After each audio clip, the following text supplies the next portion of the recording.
Constantly shifting through the time-space continuum, Metron's three disciples observe the universe from the Mobius Couch. I come and I go. Tell me all the ways you need me. I'm not here for long. Catch me, or I go Houdini. I come and I go. Prove you got the right to please me. Everybody knows. Catch me, or I go to the Mobius Couch, a time-space interdimensional vehicle from which your three hosts survey the world of comic books, comic book movies, and of course manga. We cover it all. If it's a visual narrative medium, we got it on the Mobius Couch. So welcome, people of the world. I'm one of your hosts, Alessandro, and joining me as usual are Patrick. Hello, Alessandro. Good to see you. Was that a duet? Was that Dua's new single? Sure was. Is that what that was? Sure was. Sure was. You know, we are nothing but topical and hip to Yes, mainstream. very yeah, hip. yeah, I'm so hip.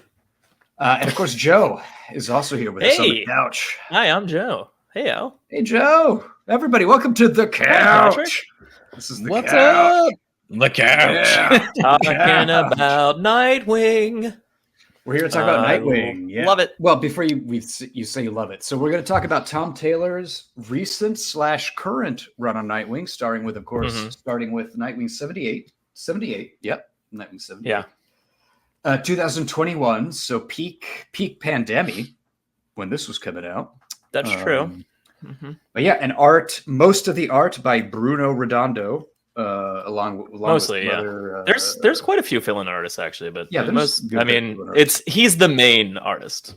He does a lot of it.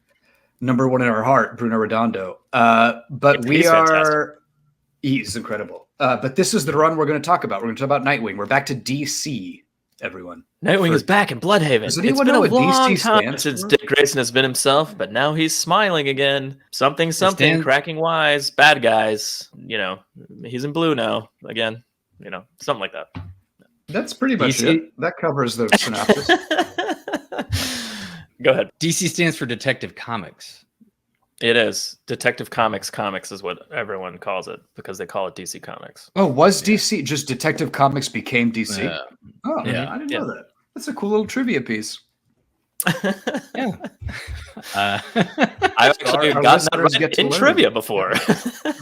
Okay, but so this isn't, I know in the past I guess our most common format is we go issue by issue and do a tight focused art. Yeah, we're kind of talking about overalling this one. Yeah. Yeah. We're gonna talk about kind of our overall feelings. We're gonna reference specifics. There will be spoilers if you haven't read it yet, and for whatever reason you care about preserving your Nightwing virginity on this, like don't listen to this podcast. We're gonna go to deets. We're gonna spill beans and talk deets and go into spoilers. But let's start right in with, we usually do like overall takes because we don't want to bury the lead. We just want to get right to it. Joe, why don't you go first? Mm-hmm. What's your overall take on Nightwing? My overall take on this is anytime you give me a bat sidekick character and that's written and drawn well for this long and this consistently, then I'm very excited. And this book is no different from that. And it's awesome. I love everything about it, basically. It's very fun. It kind of good at getting into specific details of stuff I like, because that's what this whole episode is going to be, since we're not doing issue by issue. I really enjoy the writing. I really enjoy Bruno Redondo's art. He's fantastic. There's a lot of specific examples of that I could give, but just his storytelling ability alone. I mean, and he really goes out of his way to try to be as creative with the medium as he possibly can, and he's done some stuff that's never been done before, and that was pretty cool. And even the fill-in artists for the most part are pretty good and kind of hold up to you don't really mind that that he's taking a break because he's so good, because when he comes back you're just like, yay, Bruno's back, kind of thing. It's really good. Anyway, Dick Grayson, not my favorite Robin, but he is one of my favorite DC characters, hands down. He's in my top I thought he was sure. your favorite. Who's your favorite Robin? I thought it was Dick. Tim Drake. Love Tim Drake. Tim Drake's my Robin, man. Dick was always, I mean, he's basically been Nightwing since I was a kid. I mean, he was Robin for like I think a little bit when I was a kid, but like he's been Nightwing since I can remember. So I mean, like I don't. He was as much as I think of him as Robin, he's the original Robin. Like to me, he's always just been Nightwing. So he's not really, And when Tim came on the scene, it was like a big deal because he was like the first Robin to come back after Jason died, and he is the first Robin to ever have his own book, and like that kind of thing. And I read Tim's comic from beginning to end since it started. So Tim was also he was the first Robin to conscript his girlfriend into the child army of the Bat into the family army as well. So yeah, I mean, I guess Barbara it's quite an honor. She did it first, but she did it on her own. She did like on her own, right? Yeah. Yeah. Also, let's call it Babs. I think we're all at a Babs level. Barbara. With her. Yeah, Babs. Yeah, we're friends. We're friends on that level. All right. Well, thanks, Joe. Pat, what's your sorry, Patrick? What is your overall take? Can I call you Pat in public? You can, Pat is fine. Patty. Right. I mean, whatever. We call whatever. him Patty, all the time. P-Man. I don't think you P-Man. Have you ever called him Pat on the podcast before? Whatever suits your fancy. No, I love this. Tom Taylor, I've read. I really love Nightwing. Tom Taylor is crushing it. I loved Tom Taylor's handling of Jonathan Kent Superman. I think he's doing a really good job making that character stand apart from Clark Kent and is fantastic. I love the little alt-world stuff that he does. Dark Knights of Steel was like a very good miniseries. I actually really enjoyed the Deceased miniseries. I'm pretty sure Tom Taylor did that. So I'm just a big fan of Tom Taylor. I think he's doing a really good job. Dark Knights of Steel thing. I've heard it's good. Oh, it's good. Yeah, I really enjoyed it. The art is fantastic. The main things I'll highlight with that is that Redondo does this thing where when Nightwing is moving through the city, it'll do like the shadow images showing you where Nightwing started to where he ended up and like the flips. And I really love that effect. I really love the effect when Nightwing does stuff with his, what are they? They're not bow staffs. His batons. Yeah, the batons. A screama sticks. That's what they're called. Eskrima. Let's call them batons. Yeah. Eskrima? They're batons. How do you say that? Eskrima, let's be honest. They're batons. So he'll do this thing when... Well, the actual weapon has a name, though. He's not running a relay race. It's a baton. Okay. It's a thick... It's a solid baton. A dense baton. Yeah. A baton. But they're not. There's a rope in there, so it's not solid. Yeah, it's got something in there. The batons. Oh, there is a rope. Well, the Daredevil's got the same things, right? Doesn't he have the kind of batons? He's got like a hook and one that's not a hook, and there's a string between them, kind of nunchuck style. But that string can get very long depending on the artist. I don't know. He does weird shit. We're getting off topic. Go ahead, Patrick. But we can call them batons. Details. All right, we can call them batons, and we know what you mean, Patrick. But the batons are basically like his utility belt because they have all little weird gadgets inside of them. And I really enjoyed whenever he's doing something gadgety with his batons, Redondo would like do a close up and it would be like an instruction manual that you would get from like an it's like an oxygen mask thing on a plane. Yeah. Which I really enjoyed that. And then the other thing I loved was that there would be little mini beats where a character would get embarrassed or something, and there'd be a small side panel where it's very cartoony, almost like they're drawn like a Mixelplick or like an anime character. So he'd throw these little accents in there that just kept it really fun. And I really love the art. Nightwing, I don't know too much about him outside of him being in Outsiders and Teen Titans. So this was a nice fresh take for me, an introduction to the character. I liked that the story was very centrally focused on Blüdhaven. I really, really loved Nightwing's relationship with Babs. I loved his relationship with Tim Drake. I loved his relationship with John Kent Superman being a mentor. I loved the interaction with Wally West because I know they're best friends and I've seen plenty of issues with them together, but I felt like Tom Taylor did a really good job with the dialogue and everything, really demonstrating how that they're actually friends. Yeah. I really loved one of the last issues I read in the trade was where he and Wally team up, and my favorite line was, no spoilers, they get to this evil person hangout and Wally goes in and like stuff blows up and he comes back and he's like, you won't believe what I found. Like I found a place full of like henchmen And you won't believe what else I saw. Nightwing's like, landmines? He goes, I found landmines. And like, I just laughed at that. Yeah. I laughed at, like the delivery was so good of like, landmines? I found landmines. Yeah. Isn't one exploding at that point or no? Yeah, that's why it's kind of funny because obviously like he ran through and there's an explosion and he's like, you won't believe what I found. He's like, landmines? Yeah, landmines. Yeah, but it was like guns went off and things exploded. Right. He was like, I found henchmen and you won't know what else. He's like, well, landmines. It was landmines. It was. You're right. It was You're great. Right. You nailed it.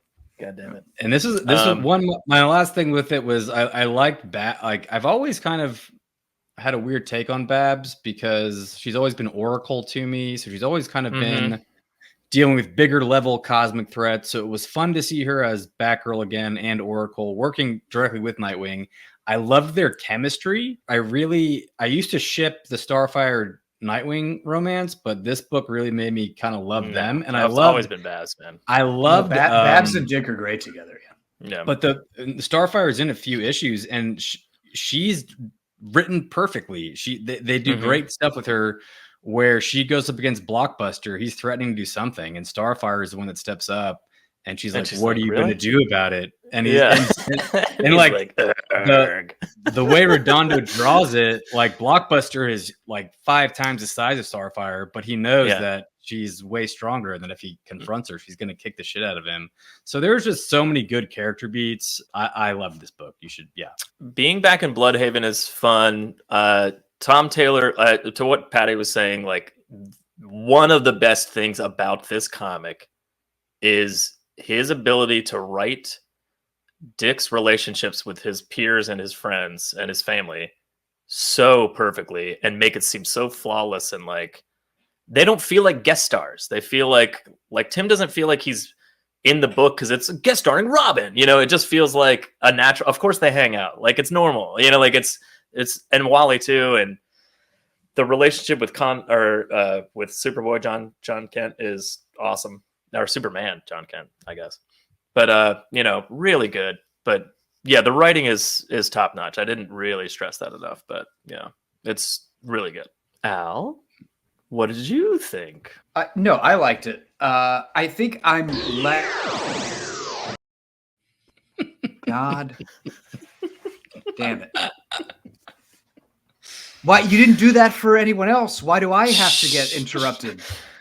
I didn't interrupt you. It's perfect transition. Now I'm all heated after that transition. Go ahead. Okay. I think I'm less high on it than you all are, but I did enjoy it a lot. Like I'd give it maybe like a B plus. Like I really did. Okay. I thought it was fun. Like it's a great it's what a comic, like what a mainstream comic should be. I think fun is the perfect descriptor for it. It's just fun to read. It's not the stakes are low and it's just fun. Yeah. And it's focused on kind of like these street level vigilante characters. You know, they're not fighting like the Watcher in Earth 69 or whatever. This is all very like focused. Earth 69 or whatever. What's that one? What's that one like? Earth 420. I don't know what they are. But I will say, so one thing I brought up in just us chatting about it, I found this run both narratively and visually very evocative of the Matt Fraction, David Aja Hawkeye. Oh yeah, for sure. That we've also talked about. Narratively from just the idea that like this is a vigilante who's apparently rich and owns a, repurposed brick warehouse into a loft building in a downtown area, takes in a stray dog. Babs is Kate Bishop-y and like this is very evocative of that whole, and he's also like especially in the first trade, he's always passing out and like beat up and waking up and like it's just feels very Hawkeye-esque of that run. There's definitely similarities for sure. Yeah.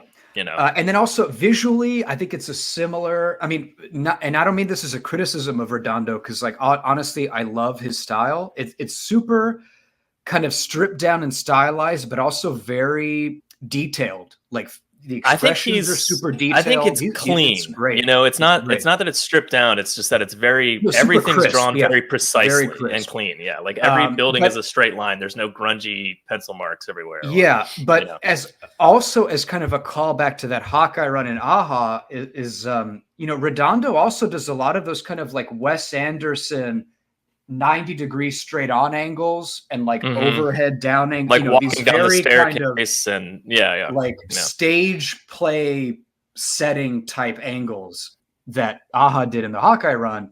Redondo does a lot of. I don't know because honestly, given the Nightwing character and what this arc is trying to do, you know, I don't know if maybe it was very intentional, like artistic homage to that run, or if it was more of like an editor driven, hey, we need our Hawkeye, like we want this hit over at DC type thing. But I do think it's intentional to some degree because I don't think it was. And also Blockbuster and Kingpin, like they're the same, you know, are the same villain. Yeah.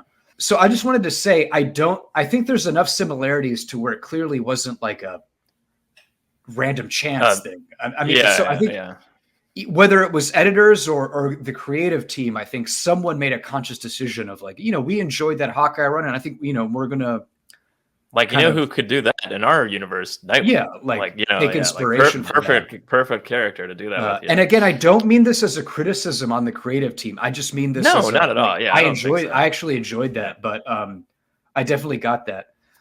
So yeah, I'm maybe a little bit not as high on it as you two are, but I just thought it was tons of fun. It's a page turner. Mainstream comics have a lot of continuity baggage. You know, these have been going on. You know, Nightwing has been going on, you know, Dick Grayson has been in comics since 1948 or whatever. Like, yeah, and there's a lot of baggage. Nightwing specifically, like Scott McDaniel's run on Nightwing. So there's always going to be a limit. 4-2. Yeah, you know, but really. I mean, there's always going to be a limit to kind of how clean your narrative is going to be able to be in a mainstream comic, just because of like all the baggage with it. So I always look for, and you both have already kind of alluded to this, but like in a mainstream comic, the main thing I look for is characters and relationships, because like the narrative is always going to have some weird thing where like in the middle of dialogue, someone's going to say like, oh, remember when I was shot in the face by Darkseid 2 years ago? I've had to deal with, you know, and just like bullshit comments like that you're like, well, that's nonsense. It doesn't mean anything there. But that's how comics are, and you just kind of live with it. But so I look more at like, you know, the characters themselves, like, are they personable? Are they human? Like, do I enjoy reading about them? And like you mentioned, the relationships, like Dick's relationship with Babs, which is like romantic and also kind of a work partnership. First of all, Babs, I know I'm rambling now, but like Babs, no, you're not. I'm listening. She's amazing. She looks great and is great in this comic. Yeah, Babs is awesome. Yeah, she's like my hero. So, but you know, his relationship with Babs, and then the rest of the Bat family. I know we're not going to talk a lot about Fear State because it's kind of a filler arc. It was a Batman story arc that he got sucked into. Yeah, but the rest of the Bat family come in there, and their whole relation. Like, I love Cass. Cassandra Cain is like, I love her costume. I love how she's just like a dark, just a jet black ghost ninja, like in her costume. Like, she's amazing. So I did want to say that, you know, regardless of the actual plot of the comic and how clean the narrative is, Tom Taylor and by extension, you know, Redondo visually, like they nail the relationships. This is like an A+. This part isn't a B. That's like an A+. The relationships they nail 100%. Like, and that's what makes this comic fun to read to me the most is the dialogue and the relationships. Like, again, Pat mentioned Wally West. Joe mentioned John. Like those parts were like giddy moments of like reading their dialogue and seeing them interact. I genuinely enjoyed that. And so that's kind of my overall take. Read it for, if nothing else, read it for the relationships and the characters. Okay. So that being said, we are sticking to kind of volume 1 and 2, but I read way beyond this and I'm basically current with the book. There's like a few issues out that I haven't read, but Patrick, you're basically current as well, I think, right? Well, from a while ago. Yeah. And so, I mean, like, we might dip into like what happens after these 2 volumes a little tiny bit, but like, I think it's mostly going to be, let's focus on what's going on in these first 2 volumes. But, Well, we're going to jump around helter skelter. But Yeah, one thing I yeah. wanted to start with, and I'm going to go back to the art. I'm going to go back to Bruno Redondo's art. Go for it. Yeah. And this is something Patrick mentioned on our text thread. I loved the Catwoman Lonely City, like clothing references, you know, like basically everyone's t-shirt is a reference to something in comics, and like mugs are references to something else in comic. Like I loved all those. Yeah. I think at one point Babs has a t-shirt of like the Batman meme where he's slapping Robin and stuff. Like She does. It's great. Yeah. They just all have little t-shirts that like reference other stuff. I think it's reversed though. I think it's Robin slapping Batman on her shirt, maybe, if I'm not mistaken, because it's stick, so it's fun. And Joe, for those of you on YouTube, in the screenshot we have on the bottom right of the screen, Dick is wearing the Black Canary t-shirt. Yeah, whatever concert or whatever tee. Those are fun, and that's kind of again, kind of like Lonely City did that a lot too. Within the first, I didn't read any of the Nightwing got shot in the head and doesn't remember who he is storyline where he was Rick Grayson for a little while. And time out, that's a joke, right? No, that's legit. He was Rick Grayson. So, well, all right. First of all, throw all that in the garbage. It's absolutely real. It's absolutely real. Anyway, this is the moment. So when this creative team came on, it's right after that story arc, and that lasted a while, to my knowledge. I don't know how long, but for a while. But this is like, it's a fresh start in a lot of ways because it's new creative team and it's new art and it's new writer, but it's also starting fresh with him back as Nightwing after a relatively long hiatus away from being Nightwing or even knowing who he was, because he had like amnesia because his brain got scrambled or whatever from a bullet. But and the fact that he was being called Rick Grayson was always like, when I heard that, I was like, what are you doing? You know, like kind of thing. Who's calling him Rick? He called himself Rick. What? I don't think he knew who he was. No, so he invented a brand new name. Yeah, he had like a different personality for a little while. Was like not himself for a while. But the first two pages of this book, one sets up giant spoilers for Nightwing. The Heartless character, we don't know at the time, or unbeknownst to us, that is Heartless, the character that he's confronting as a child. But also, you mean in the first scene? In the very first scene, this rich douchebag kid is like beating up some kid, and Dick steps in, and the first things out of his mouth is like, "Seriously, you really want to butt in, Dick?" And I love how they just like first two pages re-emphasize his name, but also make it a joke, and also just like, yeah, we know his name's Dick. Can we move on now? And it's like, it's a subtle thing for a writer or an author to do, but like, everyone makes the dumb jokes, like, oh, Dick, like kind of thing, like, oh, your name's Dick, and it's just fun that they're just like, hey, well, let's just meet this head on and then move on with our stories so we can move on with this character and have fun with it, instead of being like, and even himself, his self-narration is like, yeah, I've lived with that name my whole life, kind of thing. And he just kind of like groans and moves on. It's good. Yeah, I want to talk about that first scene. I had a real problem with the kind of police favoritism overreach going on. With Commissioner Gordon and his own daughter? No. Yeah, that's not how police should work. That, first of all, why is he responding like with beat cops immediately on the scene? Isn't he a police commissioner? Doesn't he have better things to do? Well, not back then. He's like, like I was just uncomfortable. I was uncomfortable with. He's not with beat cops. He was just picking his. Yeah, police shouldn't be involved with. Well, it seemed like your daughter. Recuse I think he's picking his daughter up from the park, man, and so, he wasn't like responding to a call from that interrogation. Could you imagine if he showed up and Babs and Dick are getting their asses kicked by a group of kids, and Commissioner Gordon's like, "I'm going to recuse myself." He should have. I honestly think he should have. I'm uncomfortable with how he got involved. I mean, in fairness, he didn't do anything. He just said, "Hey, get out of here, kids," and then he took them home. Like, it wasn't like he was like, "You're under arrest because you're assaulting my daughter," like that. So I guess it's important to point out that this run starts. Alfred Pennyworth died before this run starts, and what happens is Alfred apparently was a multi-billionaire. Dick doesn't even know about it and wasn't there because he was Rick Grayson. Oh right. God, he died during the Rick Grayson time. Yeah. Oh, okay. But yeah, Alfred was a 1%er. Apparently, yeah. Yeah, apparently. Yeah, he was a billionaire. I mean, So come on. What's he been doing with his paychecks for 20 years? Just putting him in the bank. He lives in a mansion. Well, it wasn't paychecks. Apparently, they paid him in like, but it was Wayne, governing interest in Wayne Enterprises. So the question is, Volume 1 is kind of Dick deciding he's going to use this money because it's all left to Dick and Alfred's will. And so he's going to use the money to help Blüdhaven. And I thought that was an interesting story beat to take because back to Catwoman Lonely City, which this is in their parallel, but someone in that story says that we've done more good with Bruce's money than Bruce ever did with the whole Batman persona. And so we're seeing a different side to that here and seeing what Dick can do with the money, helping people.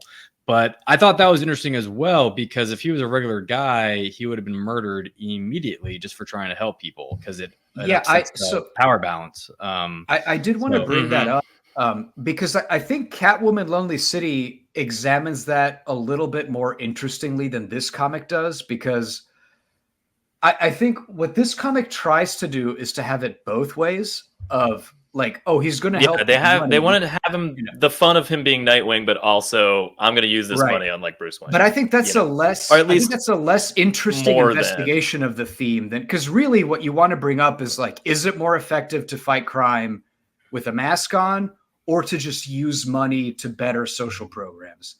And I think the way this comic tries to do it both ways, I think is kind of a less effective way of really investigating that. I think it would have been better if for whatever reason, well, not that this would have been a great story arc, but I mean, if for whatever reason Nightwing is shot by the Joker and becomes a paraplegic and can no longer fight crime, and then he has to use his money to try to do a better job, like that's a better way to investigate. We just got him back.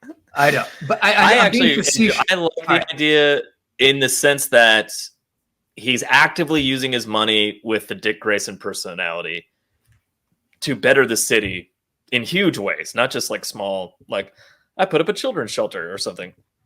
Like he's helping the homeless, or he's building housing for people. He's trying to uncorrupt the police. He's like, and in future issues past these arcs or past these first volumes, it's like it's going even further into those like details, and like he's like, we have this ugly privatized prison. Let's get rid of it, like kind of thing. And like, just, it's the first thing people see when they come to the city or whatever, I mean, it's little things like, and I think they're analyzing that in a longer story arc like way of handling that, Al, less than like Catwoman Lonely City had like 4 issues to get their point across. So stuff happened quickly. And like, and it was like, hey, this happened. I think this is more like, we're going to do something, but it's going to take time and we're putting the seeds down. And I mean, there's a chance that future storylines could see him stepping back as Nightwing more or something. I mean, I don't know what they're going to do with it. Let's put it that way. But that's what, I mean, my main point, I mean, I get all they're that. handling it. Yeah. My main point is just that it's thematically less interesting to look at it as like, oh, I'm doing both. And like, even though I'm building this new hospital at the same time, like I do have to suit up and be Blockbuster. That undermines the actual theme you're trying to explore of like, is it more effective to do this or that? Yes and I no. think it's more interesting to I think he's just using both aspects of his life. I think what he's showing is that you can't just be Bruce Wayne. If you try to be Bruce Wayne and just give your money, some asshole's going to murder you immediately. You have to. Yeah, because he literally got assassinated a couple of times. And the only reason he lived is because of the Titans. But my complaint is that's not a theme that's applicable to real life. Oh, yeah, fair enough. Yeah. That's my complaint. Because like in real life, you can't be Batman and like fight the Joker. I think it just answers the question of like, why doesn't Batman just use his money to do all these things? And it's like, well, yeah, I think, well, concurrently to this storyline, also Batman currently doesn't have all his money. So like his storyline right now is like, what can I do? Or how can I fight crime? Or why did he lose money? He put it all in NFTs. I actually don't really know the exact details of why he's not rich anymore, but he's currently not rich. Wait, if Bruce is just like when you see Bruce, yeah, when you see Bruce in these issues, he's currently look, Bitcoin's down right now. At least to my knowledge, not rich. Yeah, of course he's going to be rich again at some point. It's Bruce Wayne. Well, I do. So now that you all bring it up, I will say, I mean, obviously on a literal level, no one can be Nightwing. But if by extension we view it more like liberally in this sense of like, go for institutional change, but at the same time, you have to subsidize that with like individual effort to help people. I think that's a good, a good message to send, right? Because obviously on a literal level, no one can fight crime in a mask, but just that idea of like institutional change isn't enough. We also as individuals have to try to fight injustice and do what we can. I get that. I mean, that I guess thematically that does work as like, that's what Tom Taylor is trying to say, that you need to do both. So I guess, I'm rolling back a little bit of the criticism, I guess, thinking about it that way. Yeah, I want to. So, I mean, you're going back to the Bruce thing. I did laugh when, when Dick announced his charity. Bruce said a thing of like, oh, Alfred would be so proud of you. Like this is what, and it's like, Bruce, you've been rich for 70 years. Like, why haven't you done this, Bruce? Also, like, Bruce, you've been rich forever, buddy. Like, why haven't you done it? Yeah. Alfred's apparently been hoarding these billions of dollars for who knows how long. Well, that's what rich people do. Yeah. Yeah, that's true. Yeah, that's weird. Also, it's like, it's one thing to be like, first of all, talking about the relationships and also caveating this conversation, I really love that Alfred's his other father kind of aspect. Yeah. To this, like kind of thing. Like that's an interesting aspect that I really, and it's not that it's not been like said or brought up before, but like they really explore that, especially since Alfred's gone.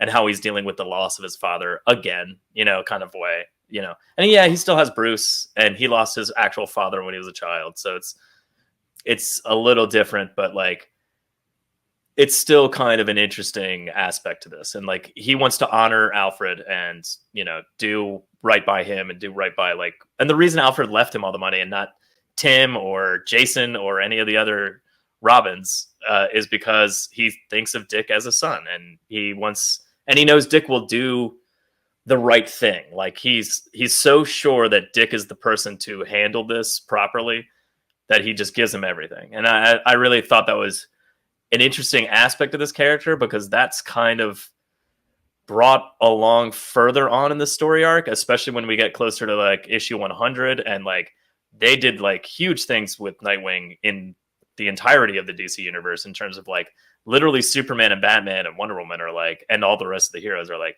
we want Nightwing to be he's our leader. Like we want him to be in charge of everyone, and see what he does with this. Like, and I love that idea because he is that to me.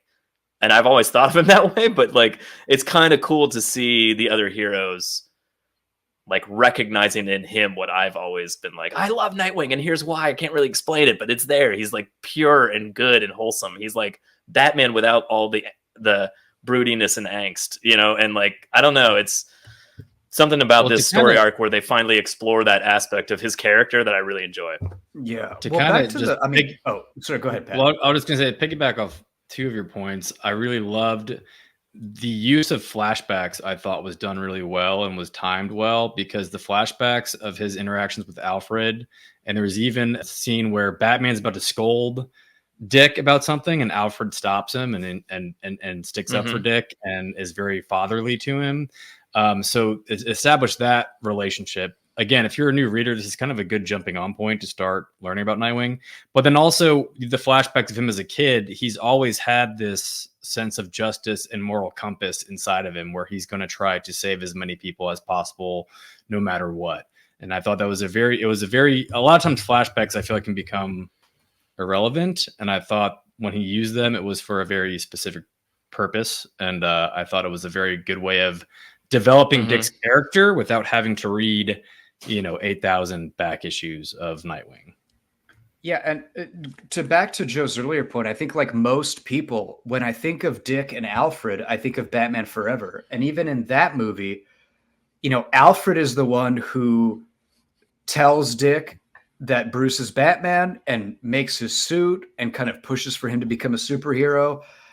Whereas Bruce and Dick have kind of a conflict relationship. Forever. Yeah, look, it's Batman. Yeah, It's a yeah. good movie that happened. But I think that's Great movie. that movie kind of Tell me, Doctor. Yeah, but I think that movie kind of accidentally backed into a similar relationship where like Alfred is the father figure for Dick in that, just like he is kind of in this comic more than Bruce really. Although, well, I guess we could go. Yeah, yeah. I feel like in Batman Forever, it's kind of a Bruce is like the Oedipal father figure, and Alfred is the mother figure for Dick. But I don't know if maybe that's in the comic as much. But anyway, Batman Forever, great. Everyone agrees it's a great movie. So back to this. Back to Tom Taylor Nightwing. Chris O'Donnell, perfect at Chris Grayson. O'Donnell nailed it. Nailed that. If I had to say, like, give me what's one line or one scene that means Batman Forever to you, what would you say? Like, I mean, I already said it. Or see. It's tell me, Doctor, do you like the circus? Oh, okay. That is a good one. It's so dumb. But he kind of slurs his S's in that line, and I fucking, like, for some reason, it's drilled into my brain because it's just Val Kilmer talking to, like, Nicole Kidman. He's like, tell me, Doctor, do you like the circus? And, like, for some reason, I'm just like, great. I fucking love that. I don't know what it is. That's a good like, one. It doesn't make any sense. So for me, though, it's Chris O'Donnell in, like, an almost offensively bad, I think maybe Jamaican accent saying, do you want to ride in my love machine? When he steals the Batmobile. And he does like a bad I island, don't remember him saying that line, but I remember the thing. Ride in my love machine, the island. He does like this bad Jamaican accent of like my love machine or something. It's terrible. But that's my. There's also the Chris O'Donnell karateing his laundry onto the clothesline. So that's that's when Alfred notices him and begins. Well, he's doing the toes and he's like squeezing the water out of a shirt or something with his toes, and he's like putting his leg up in the air, and I'm just like, and then he's like onto the laundry line. I'm like, what are you doing? But Alfred sees that and he's like, that boy could join my child army. He's like, that he's guy got what it takes. Looks like he could fight alongside Batman. He could put his life at risk every single day. Oh, God damn it. Batman Forever. Patty, what's your favorite scene of Batman Forever? Yeah, Pat, what's your favorite scene of Batman Forever? If we're putting you on the spot. The Jamaican love machine, Batmobile. I honestly could not recite one line from that entire movie. Oh, I just remember, Jim Carrey and Tommy Lee Jones with the thing they stuck on their forehead. Yeah, they do the whatever their plot was. I don't know. Yeah, but they have like those dildos with the suction cup, and they put it on their head. It's like a new way of TV that gets beamed into your brain, but then he simultaneously can steal your intelligence somehow, your thoughts or something. It was your thoughts, and he can see inside your head. All I know is behind the scenes. Well, I think initially it was like, let's steal money, because like putting Bruce in the machine was like, let's get all of Bruce Wayne's money, so we'll know his bank account or whatever. But then they see that he's Batman, and he's like, oh. But I think eventually the Riddler just gets hooked on just knowing everything and like just getting everybody's thoughts. Yeah, he's just sitting in the machine. It became like its own. Yeah. He also suddenly had like an island fortress in the middle of the harbor that just like overnight. Yeah, I mean, that's totally fine. Yeah, but that makes sense. So back to Nightwing. There is a new villain. Did we do a Batman Forever episode? I feel there is a new villain in Blüdhaven named Heartless. And Heartless is, I will say, his introduction is terrifying because Dick helps some homeless people, and he helps this father-son, and he gets them a night at a hotel, and everything's great. And Dick leaves. Heartless shows up. Kills the dad by ripping his heart out with this gun that's like from the Jetsons. Kills the dad, lets the little boy. I want a heart-stealing jar gun. Lets the little boy go. It's not the Jetsons. It's like a Wile E. Coyote. Like it has a spring. Yeah, it's like me. And it's just. It's not a spring. It's like a tube that shoots and claws. Well, whatever. It's just like a solid thing. It's like a grabs your Spider-Man villain, Doc Octopus leg shooting out of a gun and clamping onto your chest and sucking your heart out. It's an Inspector Gadget arm with a claw on the end. The jar at the end of the gun. That's what it is, yeah. And then he takes your heart. But he's actually he's a cool villain. I like him, but it's also just like, what the fuck? Okay. He has a wall. He has a floor to ceiling library of heart jars. Well, apparently he goes through hearts in his office. We find out later. Yeah. Yeah, well, Like he's inserting them and using them, and they get used up. Anyway, moving on. Let's stay on topic of Heartless since we're not going issue by issue. So he's this new villain that's introduced. Yeah. And major spoilers for this guy, but I loved him because his introduction, he's terrifying to me. And then he's kind of not the main villain. Blockbuster is the main villain while Heartless is doing stuff in the background. But then Heartless confronts Blockbuster and he's like, hey, Blüdhaven's yes, mine. I love that. I'll pay you for it. And it seems like Heartless is completely in control and he's not paying attention. He's being all menacing, looking out the window. Meanwhile, Blockbuster is behind him and picks up a desk. And then Heartless turns around and just chucks it at him. Well, Heartless turns around and goes, oh, fuck. He knocks him out the window. But then at the very end, after this is over, there's an annual that introduces his origin. And apparently Heartless was a kid who never spoke. And he got a butler, kind of like Alfred, but this butler is a serial killer masochist. An evil Alfred. So exactly like Alfred. So evil Alfred. It was exactly Alfred. Wasn't Alfred a special forces murderer? No, it's literally Alfred. He's just wearing a mustache that he twirls. Could you imagine? Could you imagine the twist on that? Alfred raised both the hero. I was raising both of you, and I pitted you against each other. It was all fight my children. But so what happens is this Heartless as a kid is a mute. He doesn't respond to anything. So evil Alfred Butler takes him to the circus. It happens to be the show where Dick Grayson's parents die. And the little Heartless. First of all, I gotta say, the best circus show I've ever seen. Like that's how that kid felt. Catharsis was just top notch. That's how Heartless felt, buddy. Because the Graysons hit the ground and Dick is bawling his eyes out over it. And that's the first time Heartless has any type of emotional reaction. And he's super excited to see that. So the whole point of this guy is that he gets off on seeing children see their parents die in front of them. So that's why he killed the dad and left the little boy, left him living. So I love the fact that he's very menacing, but at the same time, he's also kind of dwarfed with his emotional, insane. He's still like a kid, confronting Blockbuster he's messed up fashion beyond belief. But he also has this weird tie to Dick's origin, which is interesting. I mean, that's a fun twist on a new villain. We came from the same point in time. Yeah, that part I don't know. I know, I like it. Comics do this a lot. I'm not the biggest fan of that kind of we've always been connected. Yeah. Oh, yeah, but I mean, it's interesting in the aspect of Heartless as a villain, because Dick Grayson's such a character in this versus just a Nightwing book. It makes it interesting because Heartless wants to fuck over Dick Grayson more. He's more like Dick Grayson's enemy almost than Nightwing's. He cares more about what Dick's doing with the money and I was like, I kind of like that. But I can understand what you mean. Usually the tie into I've been around all the time, is kind of lame. I agree.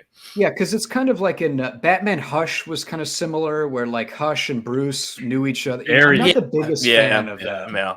That kind it's very similar to Hush. I think this is seeded a little bit better.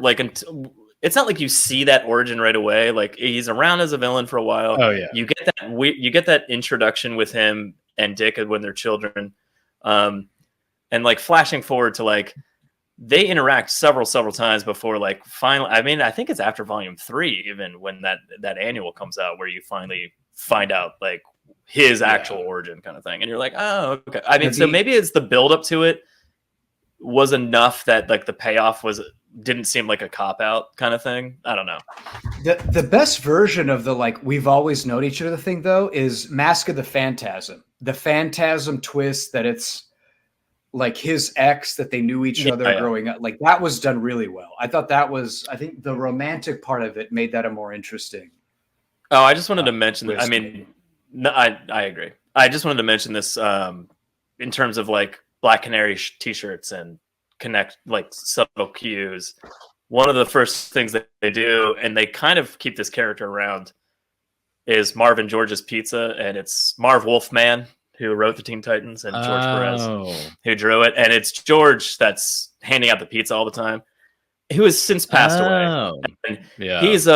he was so not like so we'd go to Dragon Con every year, and like I've met him many times, and a lot of the times weren't like, it was just like I bumped into him at an elevator. It wasn't like I was like trying to like, oh, I want to meet George Perez, you know, like kind of thing. I want to see the artist of the Teen Titans, you know. I was just like, oh, hey, you're a nice guy, you know. And I was like, oh my God, that's George Perez, holy shit, you know, like kind of thing. And my wife is like, hi, sir, blah, blah, blah. And just like talking to a nice person, and she doesn't know. And I'm just like, anyway, you know, he was a very, you know, nice human being, and always like, he loved all the cosplayer people like dressing up in costumes and stuff. He'd always go down and like take pictures with all the people dressed up as Teen Titans and stuff. And anyway, it was pretty cool to see like a little homage to him. Yeah. In the book. Must be a trip though to be an artist and design costumes that are then people like grow attached to those costumes. And it's so much later on, you know, it's not like you know, his peak was the 80s really. So I mean, like, to see that kind of come to fruition, I guess, is pretty cool. So again, iconic Nightwing creators, the Wolfman and George Perez. Also, so Bruno Redondo, also a Spanish artist. It's got to be some kind of thing, right? I mean, because also all the other guest artists. That being said, you know what? I mean, I know it's I know it's current and everything, but like this run on this book, like this is legend in the making. You know what I mean? Like what they're doing with Dick right now it's so flawless and so good. I feel like people are going to be reading back on this run for a while. You know, like this is going to be something that people come back to. You know, like it's just Tom Taylor hits this character so well, and like his relationships with his friends and family, and the art is so clean and crisp and spectacular and colored well, and Redondo does these things with individual issues where he did the issue that was like drawn like it's literally one continuous page, and I know you're flipping through it, but like it's drawn like you can literally lay all the pages out in a row, like so it literally just continues like he's traveling through the city, and like and the thought that goes into that is it's fantastic. I mean, well, I just wanted to make the ethnic comparison that Perez and Redondo are both Spanish. Well, also, this is the current. I mean, this is the current lineup of the Titans right now. But the Titans that are featured in the Nightwing book, aren't they the lineup that George Perez and Marv Wolfman? Yeah, with Cyborg, Starfire. Yeah, it is. Yeah. One, a quick note, because I know last time, over the years, but it's circled back to them, and that's the big. That's the big lineup. I want to kind of harken back to another Teen Titan run we did when we talked about how useless Beast Boy is. I want to mention in Volume 3, when the Teen Titans saved Dick from assassination, Beast Boy's contribution was to be a hawk in the sky and not find the second shooter. Yeah. That's what he did. That is what he did. But he did a good job at not finding him. Al. He was a hawk in the air and did not. He did a really good job not finding that shooter. That's all I'm saying. You know. I just mean, if I was on the Titans, I'd be like, good. Beast Boy, why don't you just stay home today, Beast Boy? Like, you're not gonna just like learn how to use your powers. Just go. Yeah, do something useful with your power. I don't know. There's so much you could do. There's so much you could do. One of my favorite things about this, while we're on the Titans, is that Dick and Babs do not hesitate to call in their superpowered friends when they need them. And it makes so much sense. That's kind of what I'm saying in terms of the relationships and how effortless it seems. That's what makes it fun. Because like there'll be times when like in a normal Nightwing book, he's like his back's up against the wall and there's like a million people around. He's like, hey, guess what? I got friends, you know, like kind of thing. And like they never would have done that in old comic books, you know. They're just been like, what's Nightwing gonna do next? He's gonna get his ass kicked and he's gonna be bleeding and then he's gonna crawl back to his apartment and stitch himself back to life and then go fight, and it's gonna be brutal. And then in this book, it's just like, Wally West is here. I'm done. I'm fine. You know, like you're an idiot. I know earlier I mentioned the Hawkeye run, but like for example, in that run, Hawkeye was never like, Thor, come help me real quick. Yeah. And that's but in this we do very much just get like, an alien superpowered entity is here. Okay, Thanks. You know, Well, like I and just loved, and they get you there slowly though. Like they start with like Tim Drake, and then Babs is regular, and then more regular, and then more regular kind of thing. And then I don't know. I like how they get you there. You know, like they don't just start with going like, oh, the Teen Titans are here, or or the Titans rather. Well, that was kind of my favorite scene though, was ahead, when so it turns out Dick Grayson has a half sister. We don't have to get into it, but they think she's bad. Dick gets captured by her, and they start talking, and Dick realizes she's not an enemy. And he goes, oh shit, hold on a second. And he calls Babs. He's like, call it off. And then it's like 2 panels, and it's like Starfire, Cyborg, Donna Troy, Beast Boy, Batman are all like closing in on their position. Yeah. And she's like, oh, call it off. Go. Yeah. Don't do it. Yeah, they had this like they were basically the Justice League was about to come rescue him. Yeah, basically the Titans and Batman were about to like come crashing into that building to like save him. And he's like, they have this conversation, and to Patty's point, the best part about it is that they're talking for a little while, and then after a little while, he's like, "Oh shit, hold on," you know. Like it's not like he's like, "Oh my god, I have to do this right away." It's like they're talking, and he's like, "Oh yeah, okay, wait a minute, oh shit, oh my god, I got, there's gonna be something," and he doesn't even know who's coming. Like he just knows Babs has sent somebody, you know, kind of thing, and he's just like, "Whatever you sent, call it off," and like it doesn't even show what's going on. I mean, it shows the audience, but like they don't know, or Dick doesn't even know. And then she's like, "What was that?" He's like, "I don't know. Any number of superheroes were about to crash through your window," you know, kind of thing. And it's like, I don't know. So one thing, there's actually 2 things I wanted to hit. So I wanted to talk about Dick's sister for a second, because she's a pretty big character in this. Yeah, she is a big character. Then first becomes the mayor. Yeah, mayor. Yeah, the mayor. Yeah. But first, I just want to go back to, I don't think we've talked enough, and we probably will never talk enough about Babs Gordon. I mean, God's work in this. Loved her in this. Her leg warmer game alone. Like, where are those coming from? Like, I just loved her style, loved her look. Yeah. She was awesome. She's crushing it. That hair is just effortlessly flowing around her head and shoulders, and just looks amazing. Yeah, natural redhead is already her. I love the thin-rimmed yet large on her face glasses look. Is like she rocks that. Yeah, she looks great, crushing it. Yeah, and I like how they she keeps that Oracle kind of like tech genius on top of everything persona, but is also just Batgirl again. So she's just like fucking awesome.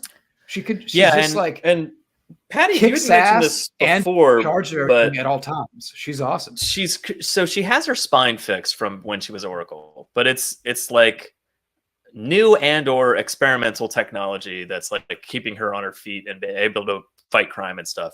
And it wasn't until and this is during like Burnside, Batgirl, and like all that stuff. And now it's gotten to the point where she's like, "Oh, I just realized like this isn't like." I shouldn't be out as Batgirl all the time, you know, kind of thing. And like, and I can do it a little, but like not, I should be careful. I should only do it every once in a while. Like I should really just be, you know, me. And which hence the current comic I think is called Batgirls, and that's Stephanie and Cass. Yeah. You know, and she's like the mentor figure. Yeah. Spoiler and Cassidy, Cass. Yeah. Are like the Batgirls, and she's like Oracle in that in the sense that she like, and Steph, every once in a while she does suit up and go help them too, you know. So like, and that's an interesting comic too, you know, or an idea rather. I haven't read it. I just know of it through Fear State and some other crossovers. Yeah, we alluded to this before, but I just want to mention Steph, by the way, an innocent teenage girl who was conscripted into this child army just because she was dating Tim Drake. Not necessarily. Her dad was a supervillain, right? Like, yeah, she was running around as Spoiler before she knew Robin. Yeah. Wait, her dad was also a supervillain? Her dad is the Clue Master, which is like a low-rent Riddler that fought Robin a lot. Cassandra Cain's dad was like an assassin, League of Assassins guy or something, right? Cassandra Cain's mom is Lady Shiva. Yeah, it's Deathstroke. Oh, I didn't know. Oh, Shiva's her actual mom. Oh, shit. Yeah, Shiva's her mom and Deathstroke's her father. No, David Kane. Not Deathstroke. No, not Deathstroke. Yeah, what was David his name? Assassin. David Kane. Yeah, that's it. Because there was a cool tangent, but there is a cool on the Batgirl series back in the 2000s. She fights Ravager, and Deathstroke is there, and that issue is awesome because she reads like body movements, and she's constantly reading Deathstroke, And she's like, oh, he wants to hurt me so bad because Cass is kicking the shit out of Ravager. And she's like, but he can't because he's not the one that has the contract on me. It's her. She's the one that has to kill me. So it's pretty great. I love Cassandra Cain. Cassandra so was Cain this when is Ravager turned evil? Like when she fucking did her awesome. eye and turned evil? Yeah. Okay, sorry. Anyway, big tangent. But Cassandra Cain is, I mean, again, I also love her visually. I love that jet black I've always costume. liked her. She's Yeah. awesome. There's awesome. a little before this, like Tim was quote unquote dead for like a brief period of time. He wasn't really dead anyway, whatever. Was that when he was Rim Drake? Yeah, he was Rim. When he renamed himself. He was Rim Drake. Was that? Okay. No, there was a really good run on Detective Comics where instead of it being yet another Batman book, that Bruce was like, hey, Tim, I want you to run this team for me. So like he kind of gathered this weird group of people. And it was like Spoiler and Clayface and Orphan, as she was called at the time, but Cassandra Cain. And, it was just a really good run on that book. And I thought it was really awesome. But again, Cassandra Cain just crushing it. No matter if she's called Batgirl awesome. or Orphan or just goes by her name or whatever she's doing, I'm just like, more of that, please. I love you. You're crushing it all the time. She's a wrecking crew. She's awesome. Yeah. All right. So we did hit on like how awesome Babs is. But let's talk about, so Dick's sister is like a pretty big character. And I'm assuming, she was introduced in this run, right? I'm assuming. Yeah. No, this is brand new. Yeah. The backstory for her, I found very interesting. So it wasn't like, and initially you're like, Dick's father cheated on his wife, or that's what immediately, you have a half sister somewhere, and also her name is Zuko to begin with. So that's the Tony Zuko's who killed Dick's parents. So, initially he's like, fuck you, and the whole turns out she's his sister kind of thing. But apparently it was was it in the comics? Was it always Maroni who killed the Graysons? Because no, it's Zuko. In Batman Forever, as we've already referenced Batman Forever, but it was Tommy Lee Jones Two-Face in that. Yeah. Killed them. Yeah, which is not true. In other versions, I think I've seen the Joker kill them, right? No. In other versions? No, it's always a low rent mob boss getting protection money from For some reason I have an image of It's always Zuko. It's always Zuko. So it's always been Maroni in It's always been Zuko. Tony Zuko killed Tony his Zuko. parents. No, it was Wait, no. He might have been. He's part of the Maroni crime family, I think. He's tied to Maroni. Then that must be it. That must be it. Okay, because they did mention that the Maronis. But he's a low rent mob douche, and he's probably doing Maroni's work, running protection racks. But so we find out here that he did it because basically John Grayson cucked Zuko. Yeah, and he's like, I'll volunteer for that one. And had a kid. Yeah, had a kid with his mail order bride from China. Mm-hmm. How do we feel? Yep. I don't want to get either of you canceled, but how do we feel about all this SJW casting with an Asian half sister? Are we okay with that? I loved it. I am. For the record, I want to say I'm okay with it. I'm fine with it. But I would have seen you two wanted to get canceled. Do you have any? And I loved her ambiguous bodyguard girlfriend, Audrey. Which never gets explained. And she looks like some weird 80s Bond villain, and I love it. She does, exactly. She looks like Grace Jones, and You Only Live Twice. Yes, she does. She looks like Grace Jones. Right. Is that Diamonds Are Forever? What's that in? Oh, You Only Live Twice? I think it's You Only Live Twice. I think it's You Only Live Twice. But anyway, it's that kind of feeling, right? Like a 70s Bond villain. Perfect. Yeah. She's there was great. a character. There was a character that I thought she was from early 2000s Batgirl comics, and I can't remember that character's name now. She goes up against Red Hood and stuff. Anyways, not relevant. Oh, was she? We should look that up. Maybe it is. Well, I don't think it's the same. I don't think it's the same person. For some reason, I felt like her name was Orphan, but Batgirl's name was also Orphan at one point. But I love when Blockbuster's he says something. He's like, "Are you ready for me, Nightwing?" And right when he goes to hit her, Audrey is it Audrey? Audrey? Audrey shows up and nails him with the car. I was like, oh yeah. and then they run away, and he's climbing out of the rubble. He's like, God damn it. It's good. I actually kind of liked her character. I kind of liked the double agent. Yeah. Mayor. Yeah, who's she's good of Blockbuster, but also kind of becomes for the FBI to take out. I kind of like the double agent stuff she was. And as the story progresses, beyond these volumes, her involvement, she almost immediately becomes the mayor in the book because Blockbuster murders the mayor. It's like the introduction scene for Blockbuster, basically. But like, she's the mayor of Blüdhaven, and supposedly under Blockbuster's, thumb. One, there is some tension in terms of like, I'm secretly on your side, Dick Grayson kind of thing, but then, and Nightwing, but also I'm working under Blockbuster, so she has to kind of stay like toe the line. And there's a few instances of like, she warns Dick Grayson about a bomb, like an incoming rocket into his building kind of thing, and he like runs out and warns everybody, but they find out that he warned everybody, so they're like, he must have known, somebody had to have tipped him off. There's only X amount of people in the room at the time. So there is an interesting level of tension of like her being quote unquote undercover, and that's really fun.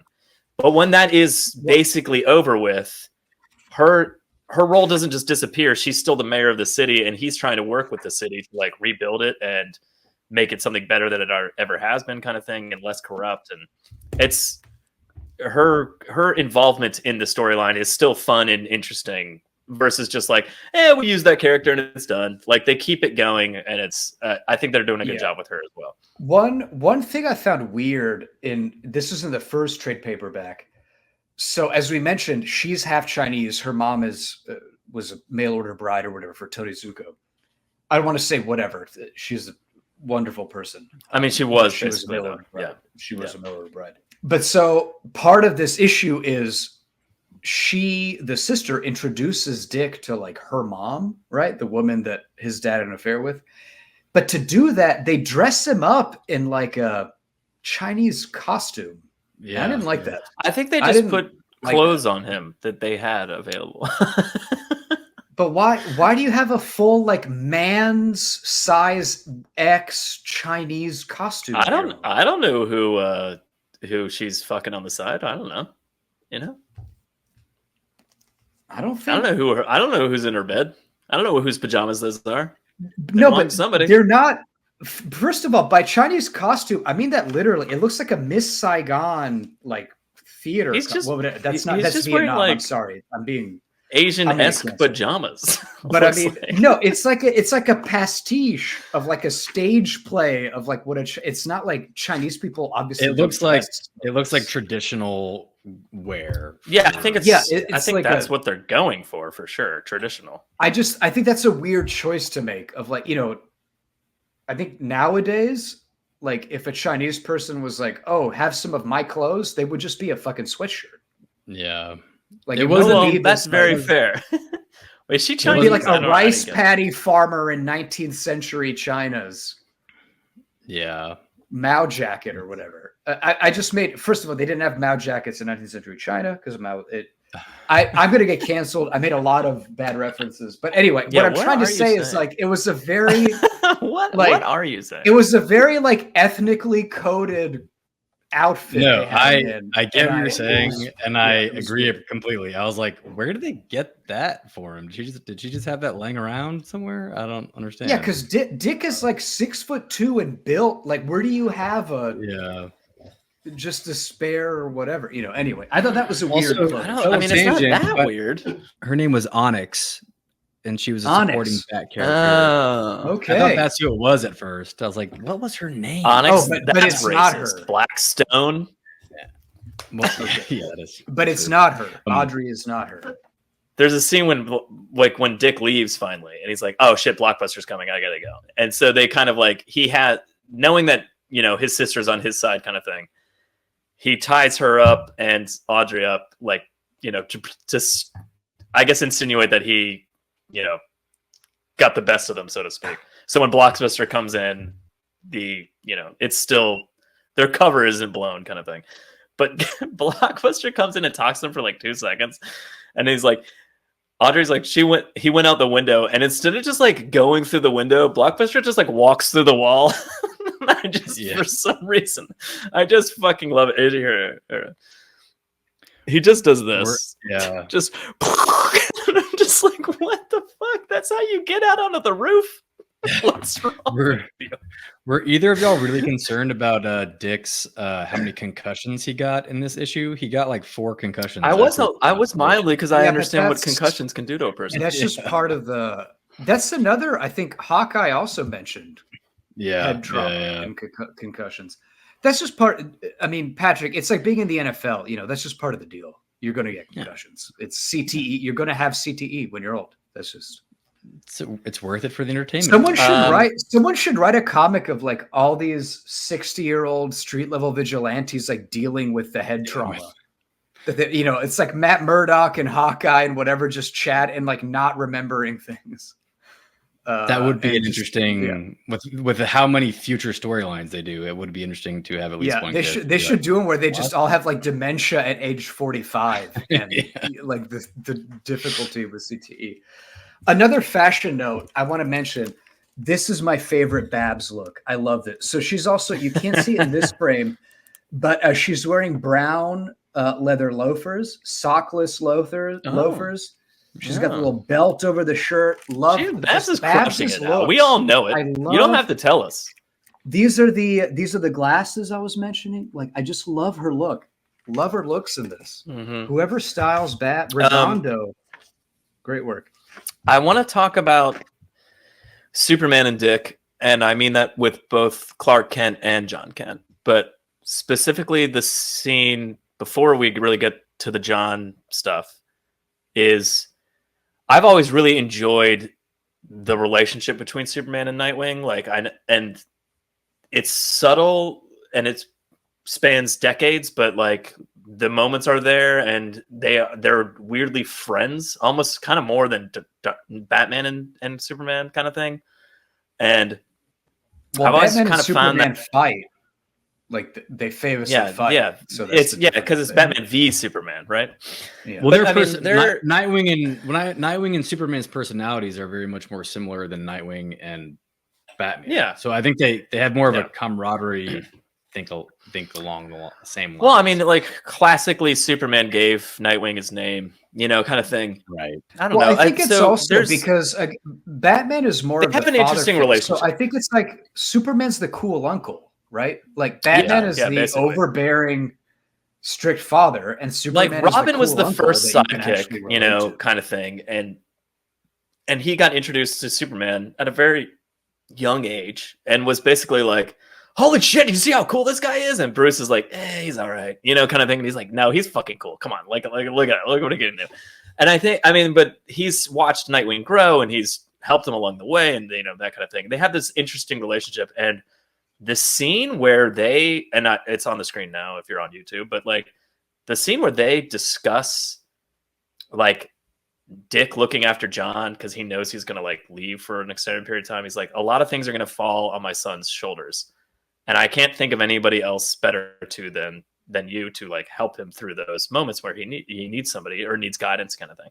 And also for Superman, I hold Superman on a pedestal, but the rest of the DC universe certainly does. But like for him to say those words to like Nightwing is like, it's so huge and so interesting that it's him, that it's not like Batman and it's not Wonder Woman or you know, like it's not somebody with power or stature in the Justice League that's like he's looking to like guide his son. And I also love in the book, but when they finally get to the John thing, John needs help or something, and Dick's like, oh fuck, Superman asked me to look after John. I haven't done it yet. And I'm just like, that's classic older brother move. And I'm just like, it's like, oh fuck, dad asked me to like look after my kid brother, and I haven't been doing it. Yes. I've been distracted. But I love that. I really do want to talk about the John Kent relationship, but yeah. That's the only thing I wanted to say is just on an actual like storyline level, Dick has been Batman. Like the thing John is doing, like Dick has had that experience of becoming he has all the experience and trying to live that role. So that's also, I think, why Superman he's led asked him to be his mentor, because like he knows, you know. Yeah, he's been on the Justice League. He's been Batman. You know, like. So he has experience to like he can help my son be Superman because like he's been Batman, like he's done it. He's mentored other Robins. He's done the whole thing, you know, like kind of thing. He's taught kids at the Titans Academy more recently. And then he's done all the things. Yeah, and then to an earlier point you made, if it was 1948 and I'm Superman and Batman's like, here's my 14-year-old boy helper, I would have had a different reaction than Superman's to that. Would you? You'd be like, My it's reaction would have 1948, he been should be in a factory. no. I would have said, why doesn't he "We have don't 2 do jobs? this." No, No, my you wouldn't. reaction You would have been like, "We-" he should have 2 jobs. No, my reaction would have been, "We don't Why do are this." his fingers not bleeding? No. My reaction would be, we don't conscript children into our child army. We don't do this, Batman. We should stop this now. There's a fun flashback to Dick meeting John for the first time when they really get into that John Dick. I liked the relationship. lollipop gag with Batman. I laughed at when Batman says like, maybe I should shift the fun. pockets it's in. I laughed at that. He's like, he hilariously keeps these close to his smoke bombs, which multiple people have told him is dumb. But then later, two pages later, the idea that Batman has a lollipop in his fucking utility belt for like not scaring a child or something, because they have referenced that many times in a Batman comic where he'll like save a kid and the kid will be like fuck, and he'll like, it's okay, I'm a superhero kind of thing, and he has to be like, shit, I am scary, you know. And I love that idea of him like, having a fucking lollipop in his utility belt. It's hilarious. Anyway, but I did laugh at. I mean, the initial joke Dick made was fine, but then like I laughed more when Superman and Batman were chatting on the side, and Batman's like, yeah, I mean, maybe I should shift it to a different pocket. Like he admitted, yeah, maybe I should. I do have lollipops. I do have lollipops, and I should move them into different pockets. Maybe I did like when because what happens is John gets lost and then he crashes to Earth, so he's in this tunnel, and Nightwing and Batman find him and they go into the tunnel, and John shoots his heat vision at them, and Batman's like, "What happened?" And Nightwing's like, and he's like, "You're just as a giant bat, and he's in a cave, you idiot." And he takes off his mask and goes in and talks to him, and it's awesome. There's a lot of really good. One thing I thought was weird, funny was as they're trying to calm John, Dick's like, "Hey, do you want to see me juggle?" And then he's like, "Yeah," and whatever. And he juggles, and then it like shifts scene to Superman and Batman. But then from the angle that they draw, you see that Dick is just juggling rocks. Yeah, like he just picked up rocks. Yeah, well, it's not like but I don't know why, but like it's just a weird image to me. I know, but I just like I laughed and it just like randomly pulled 3 colored balls out of his skin tight suit. I would have been like, well, that's a little. I know, but the image of someone just picking up random jagged rocks and like, I'm gonna juggle these is just like, it's just nonsense to me. I think it's anyway. Funny. This book does so many good things. And so many things right, and like the homages to the circus upbringing, like the like the relationships between him and literally every fucking superhero he knows, which is a long list of superheroes. Like so good, and the burgeoning relationship between him and John as a mentor is fucking fantastic, and it's just like another layer of how fucking great Dick Grayson is as a character. I'm having problems with my audio. Do you guys hear like a buzzing, like a light?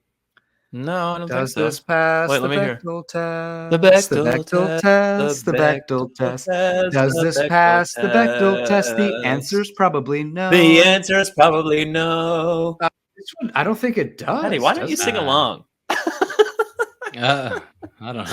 I don't know a lot of energy. I'm not sure this one really does. I got a lot of energy left in me. What do you think was in that Danish? Think it was cheese. I don't think it does. There's a few scenes of Audrey and his half sister, but I think they're talking about him though. There's a scene where Starfire and Donna Troy stop Gun Bunny, and they talk for 2 seconds. That doesn't count. That can't. I don't know. That can't count. That's not a meaningful. Yeah. That can't count. I mean, I will say though. I mean, you're right. I don't think it passes. I could be wrong. Maybe there's like a minute scene where it technically passes, but in the spirit of the law, it does not pass. I don't think it. That being said, in a male-centric singular hero story, this ensemble cast that they bring in, there is plenty of strong female characters. Okay, so we can't. This is the Bechdel. We can't do this whole but whatever thing. But it's true. Sure you can. There are great. The Bechdel test is psychotically black and white. There's a lot of gray area. Okay. There are books that don't pass the Bechdel test that are far worse than this book. Okay. I just want to say Tom Taylor. So there are great female characters in this, but you could do better. do better. Because Yeah, this do better. doesn't pass That's our answer every time you fail. Do better. Writers. Another Tom Taylor side note. A, he's Australian. He's from Melbourne. B, he looks like if the lead singer from Smash Mouth and Fred Durst were one person. I don't know what he looks like, so interesting. If you look at his Wikipedia page, and he looks like a Fred Durst. I think I'd rather put that together in my brain and just leave it there. I think I'm just gonna leave it there. No, but yeah, if Fred Durst and the lead singer from Smash Mouth were one person, that's what Tom Taylor looks like. Trust me, when you see his picture, you'll know what I mean. I want to talk about his art a little bit more, only in the sense of that one issue, which is the one that's just all 2-page spreads. Yeah. It's volume 2. It's 2-page spreads, but those spreads connect. Volume 2 starts off with Dick has said, I'm a billionaire and I'm going to fix things. And that pisses off Blockbuster. So he puts a hit out on him. So this is the first issue of volume 2. And it starts off with Babs being like, hey, there's a hit out on you. And he's like, that's fine. It happens all the time. She's like, no, not on Nightwing, on Dick Grayson. And that starts this whole thing where it's so it's issue 87. Where he's crazy. As Dick Grayson is being targeted. Yeah. It's all like this, where it's basically one scene. Every 2-page spread it's a one scene. It's not every 2-page spread. That's what I'm saying. It's every page connects. You can lay them all out in a giant row. It's a continuous 22-page image. It's fucking amazing. Right. It's the comic equivalent. It's the comic equivalent of Birdman or The Revenant or those kind of Alfonso Cuarón one-shot movies. Yeah, it's comic form, fucking amazing. Yeah, it's great. It's awesome. Speaking of Nightwing's character, he's chasing. What happens is they go after Dick Grayson. He's not there, so they steal the dog. So the whole issue is Nightwing. Yeah, so the whole issue is them running after the dog. Yeah, and so he's chasing the car, and this random guy is like, "Hey, do you want my motorcycle to chase that car?" And Nightwing's like, "Are you serious?" He's like, "Yeah, you're Nightwing. You can have my motorcycle." And it's like that would never happen to Batman.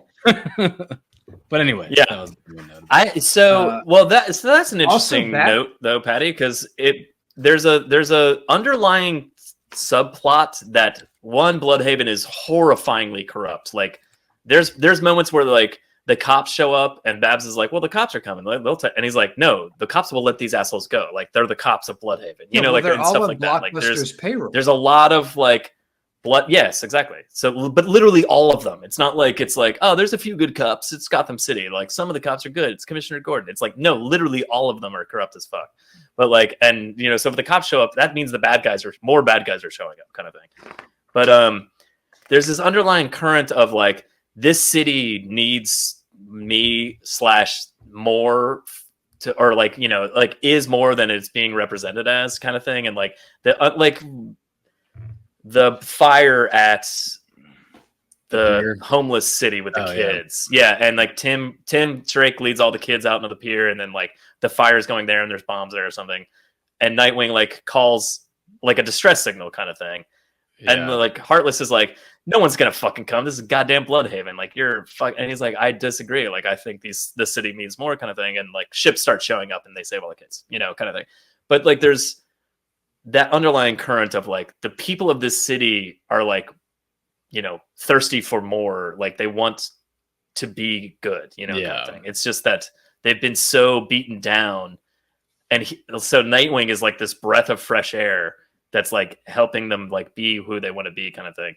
And that's kind of lends itself to that one little minute scene with like a motorcycle where the guy's like, yeah, you're Nightwing, man, go for it, kind of. I really like that. Also, Babs puts on her Purple Rain Burnside costume, which I love.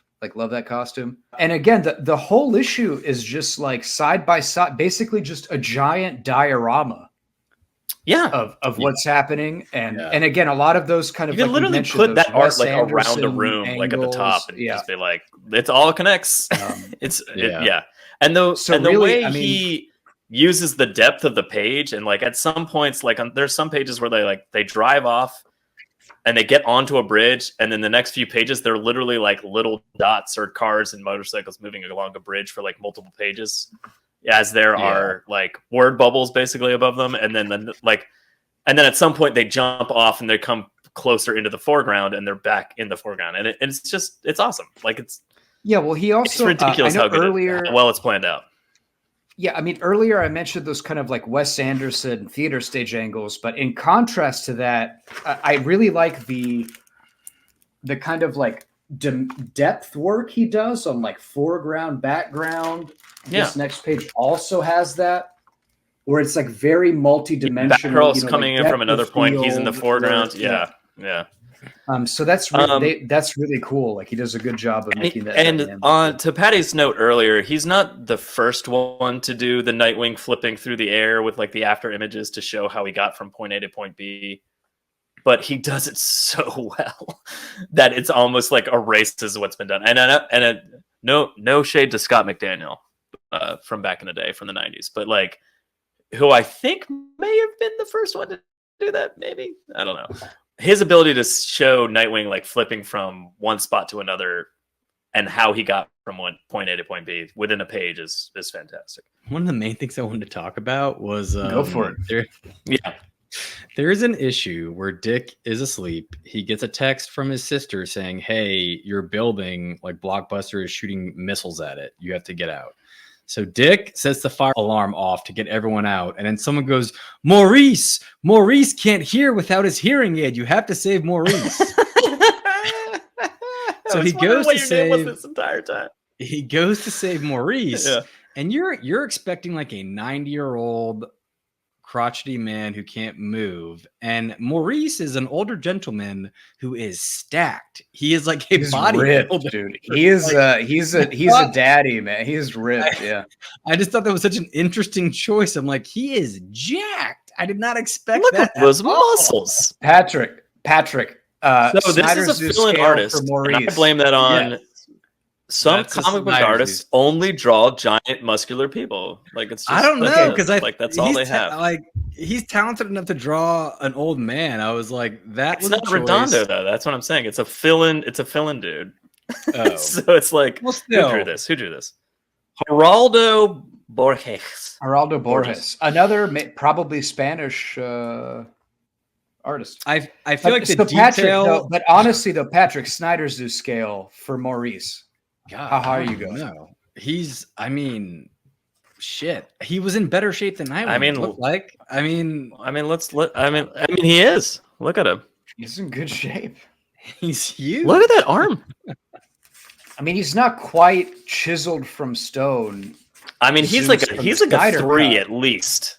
He's like at least a 3 on the Snyder's scale. Well, I was gonna let you go up when to they 4. Wake him up. He's like, I was like, what the fuck is going on with his deltoids and his pecs and his biceps? Oh my god! Like, what is happening? He's enormous. Also, he's scared that Nightwing entered his room. This is the this shot. ripped ass dude that's arguably twice as big as Nightwing is like, what are you doing in my room? And he's screaming. No, but look at the definition. Like the definition there, I mean, that is jagged. Testosterone replacement. He literally says, "Is this what you do? Steal hearing aids?" Well, later he says, like, "Sorry, this man like stole my hearing aids and blew up the building." And then Nightwing's comment is like, "Well, chronologically, I can see how that's what you think happened, but like it didn't." I laughed at that comment. But this was so Flash shows up to save. Wally thinks Nightwing is in the building, so he runs over there to save him. Nightwing's escaped, and this was one beat that I enjoyed that shows their friendship, because Flash has his hand on Nightwing's shoulder, and he's like, "Hey, buddy, I think you need to take a rest." And Nightwing starts arguing with him. And the next panel, they're at Wally's house, and like Wally's taking him there at super speed, and he's like, "No, man, like you need to fucking sleep. This is a safe place for you. I'll go handle what's happening in Blüdhaven. You've clearly been awake for like 5 days straight, so let me just handle this." I really enjoyed that whole beat. I know. Well, it's really good. He literally says, I know you're gonna object, but I mean, you're already in my house, and it's like one panel, like that sentence is split in half, and it's like one panel to one panel, and it's literally like they're in Blüdhaven, and the next panel, as he finishes the sentence, they're in his house. No, I liked Wally's constant cradle or piggyback. Yes, yeah. How do you want me to take you, piggyback or cradle? I love that. And I think the question is posed like more than once before finally Dick's like, neither of them are good. Neither of them have point, dignity. Like it's great. Yeah, at one point he's like, in all the Flashes in the Speed Force, no one knows a better way to carry someone than just piggyback. You know what's funny? Because like deep cut Wally West fans, Wally does know how to do that. He can lend his speed to people, and Linda has run next to him because he can like transmit the Speed Force through to other people for like brief periods of time. Like they can run next to him, kind of thing. Interesting how that little details like that get lost when you kill the character for X amount of years. But can he do that on an empty stomach, or does he need to steal a hot dog from it? Classically, Wally is the one that needed food to recharge, and he surpassed that hindrance. I like that he like dug through the rubble, breaking his fingers multiple times, and Nightwing already even knows that he's probably broken his fingers a couple dozen times before realizing I'm not under there. I liked when they woke up. Wally's like, "We need to get that target off your back," and Nightwing says, "That isn't going to be easy." And Wally's like, "That's why I'm going to help you." And he points to the wall, and it's all these like supervillains pictures on the wall with string attaching them all. And yeah, like the Charlie from It's Always Sunny conspiracy wall with all the strings. Yeah. And he goes, "I don't have a plan. I just have those photos stuck to my wall." It's like, it's a good start. And it's something I feel like, because Wally became Flash pretty early compared to like other sidekick arcs. For sure. Yeah. So I feel like he kind of got mid-80s. separated. Yeah, I feel like relationship wise they got separated like way early, but yeah, it's nice to kind of go back to that, like, right, we did used to be. Yeah. I think that's a really good point. There's some good Wally issues where Nightwing, I mean, way back in the day, where Nightwing is in his comic that feel like this, that are written well, kind of thing. But like, if you're not reading The Flash and you're only reading Nightwing, you don't really get that, kind of thing. Yeah. And I mean, even we've covered the Morrison JLA runs before, but like, early to mid 90s, Wally was already like kind of in the, he was in the Flash. So he was separate from mid 90s. I mean, he'd been the Flash for over a decade, like people didn't even know who Barry was, Yeah. So the Flash Nightwing, the reason they team up is Babs gets kidnapped because she's Dick Grayson's girlfriend. So they go rescue her. They find out who kidnapped her. It's KG. So they don't. I want to correct you. They do not rescue her because Babs is a boss. Right. Yeah. And Babs and already has rescued her. She already lockpicked her way out and didn't. They replace Babs with themselves. So when the truck gets to KG Beast, Nightwing and Flash are there. And I wanted to bring up KG Beast. Yeah, that's a villain we have. KG Beast. He's the one that shot Dick in the brain. Yeah. He's also been around for a very, very long time. I'm sure because his name is KG Beast, so I'm sure he's been around a while. Yeah, so he's been 80s at least. I think the KGB hasn't existed. I don't know. That's interesting. When did KG Beast start? I just liked when they capture him. He pushes a button and he's like, "A bomb is going to go off in 1 hour. That's my fail safe." And he's like, "You'll never find out where it is." And then Dick's like, "It's at Gotham Library." He's like, "I got all the bombs." How did you? I got all the bombs. KGB's like, "How the hell did you know that?" He goes, "Your van is full of bomb making equipment, and the library is the last search location of the van's GPS. I also didn't know for sure if he just confirmed it." And then he says, my favorite part was when he scans his face with the phone and he's like, "What are you doing?" And he's like, "Nothing, just unlocking your phone." And he's like, "Who are you?" He's like, "Who are you unlocking your phone, for?" jackass? He's like, "Who are you working for?" And he's like, "I'll never tell you." And he's like, he picks up the phone and unlocks it. He's like, "Oh, I'm assuming it's this phone number who's been calling you for the last 3 weeks straight." Yeah. I just thought that was all very hilarious. Well, I like how they sort of meta poke fun at how old KG Beast is by how in touch with technology he is, and that kind of pretty fun. But it turns out that KG Beast was working for l'agent de funèbre or whatever, some sort of an assassin that no one's ever heard of. Somehow, a myth. They're a myth. Gets taken down pretty quickly by Nightwing. The only thing I don't feel like we've talked about is John Kent at all. But I mean, we've talked about him, just not like him. I honestly, all this SJW, like he's bi, so we have to talk about it. What happened to straight men comic heroes? Like those are the comics I grew up with. What happened to that? People, I'd love for America next to go back. time you do one of these, me and Patty are just gonna mute so you can't hear us laughing. So the audience is just gonna be like, "Is he serious right now?"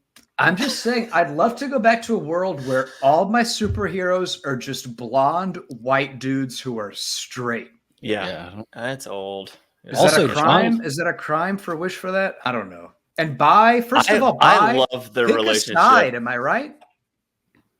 Like pick a What? side. Don't this whole bi thing. Like, I think pick a side. Tim is kind of bi. I think is John Kent bi or is he gay? Yeah, he's bi. John is bi, Oh, but he's okay. currently John in a is relationship with a boy. Yeah. So no, Yeah, well, I mean, First of all, Tim if you and want to John call are that a both boy, like that? he has purple hair. So if you want to call that a boy, go ahead. Not in my America. But no, I'm joking. So anyway, I'm joking. Let me roll that back. All right. So we're not on the hopefully Mobius everyone can couch. tell we're joking by our jokes. Yeah, no, but and the Mobius laughter. couch. But, We are not. We are not about bi erasure or whatever. It's all fine. I was just poking fun. I love their fucking relationship. I love John. It was coming great. to him with Yeah, issues. It was great. John's classically Damien's like quote unquote best friend. yeah, And they have an interesting dynamic, but it's more of like, peer level.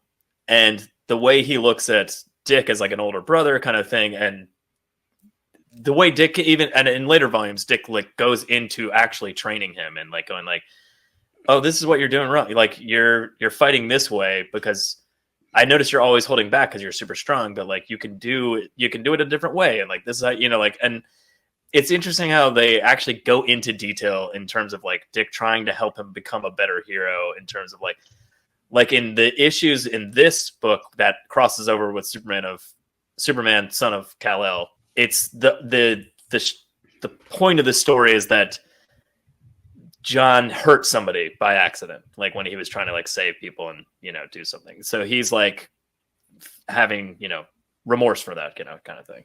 And the way he helps him through that is really interesting. And I really enjoy, it's not just mentor, like he looks at him like, this is me as a kid, but with superpowers. So like, how do you handle that, kind of thing. And I think it's a really interesting I think especially in contrast to Dick's relationship with Bruce, I liked how they set up his relationship with John, because like Dick and Bruce is very, but like Dick and Bruce is very like confrontational, judgmental, don't show emotion, don't reveal anything.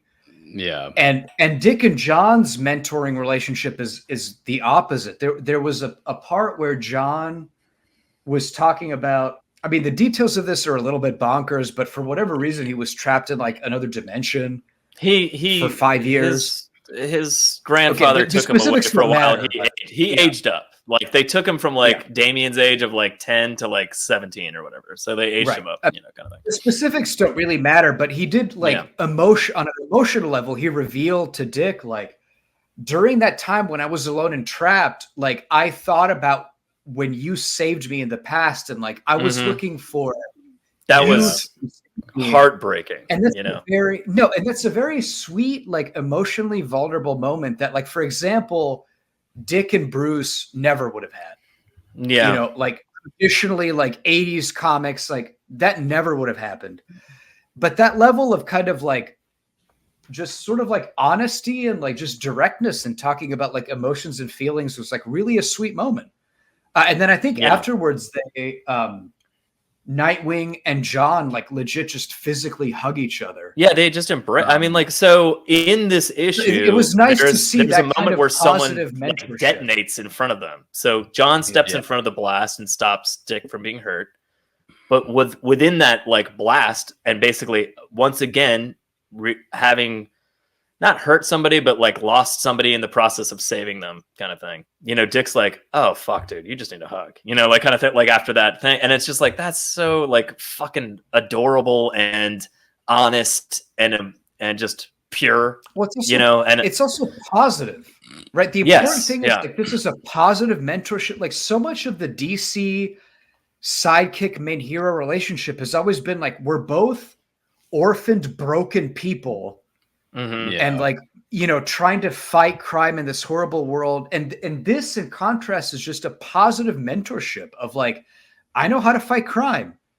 Let me show you how to fight crime and support you. And like, it's not about how we're broken, orphaned humans and like in search for, some kind of solace in this cruel, dark world. Like, this is just a positive workplace mentorship, sort of. The issues literally wrap up. It's like that bomb scene is in like the middle. Like, the issue wraps up with them just like talking and sitting on John's bed at his house, and just talking through like what he's gone through, kind of thing. And I'm just like, that's, I don't know. That is Nightwing to me. Like, this, so much of like this relationship is so quintessential to what this character is to me, and I love that Tom Taylor has done this like really good job of like pulling those aspects of this character out into the forefront and making it a relevant story that you want to read and have fun with, kind of thing. And I don't know how I don't know how the actual John Superman comics deal with this, so it may be similar, but also, in those issues that feature John, we also see his partner, Lois, his mom is involved. Like, I like how, if you take a little bit of a look of sort of like a hidden superhero identity as a proxy for hidden sexuality and things like that, I like how this Superman construct is, it's not hidden. Like, his mother knows, his mother knows his partner, like his mentor knows. Like, we are all like openly sharing and positively working with both our superhero identity and our sexual identity, and those are the same thing. And like, I like how that's portrayed in this. Another wrinkle to that is interesting because like John's partner doesn't know that Dick is Nightwing, but he's dealing with Nightwing, and he's also dealing with Dick Grayson. Yeah, he knows John's Superman. But that's what's interesting about it, because he's like, "You're friends with Dick Grayson," and he's like, yeah," and I'm like, that's kind of funny how that kind of like, I need to keep this secret for some reason. Dick Grayson and Nightwing, weirdly, because reasons in comics, but like, it's interesting that John is like open with his partner, but it has to like keep Dick's secret. And anyway, just another little. But I just mean, I like that construct of how my family, my friends, my partner, everyone knows who I am. They know that I'm Superman. They know that I'm Bi, and they know that I'm John. And like, everyone just knows all of who I am. Like, that's a refreshing take on it. I agree. Yeah. Just historical. My identity's secret. All of that. I was just going to say, Joe, the issue you're talking about when Nightwing is training John how to fight without hurting people, I thought it was I don't even know if it was written by Tom Taylor. I think it was in an annual, but it was an interesting, way they did the art. It would be Nightwing instructing John on how to do something, and there would be a flashback panel of Batman showing Nightwing how to do it. Yeah. But the way Batman was training Nightwing was literally like what Al was saying, like, no mistakes. You got to be perfect. You got to hit every mark. And Nightwing is like, and even Alfred would be like, is that enough for today? And he's like, again. Yeah. And he'd be like, all right, shit. All right. Just Nightwing really was kind of like Captain America. I can do this all day. And Batman is a mentor, and how they are from each other. Also, my last note is I hate the flying squirrel look on Nightwing. I thought that was the most ridiculous thing.